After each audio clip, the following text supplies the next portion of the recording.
الاتفاق والمساعدة المحكمة سوف توردها تفصيلا في الحكم طبعا. وطبعا المتهم الثاني نقر صلته، يقول لك انا ما اعرفش المتهم الاولاني وانتهت صلتي به من 2016، في حين ان التوكيل اللي ثابت عندي في الاوراق انه معمول في 2017 قبل رفع الجنح، لان تاريخ رفع الجنح كلها في اواخر 2017 و2018. وانه حضرتك المتهم الثاني اقر ان الثالث ما عملوش التوكيل ده الا علشان الجنح دي، الجنح اللي هو ما يعرفش عنها حاجه.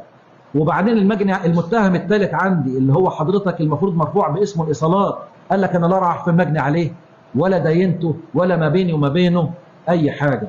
وبناء عليه ولما رأت المحكمه انه هذا الاثم الجنائي اللي اشترك فيه محامين المفروض يكونوا امناء على مصالح الناس، وكان مجموع الاحكام اللي جابوها للمجني عليه 14 سنه، حكمت المحكمه حضوريا بالنسبه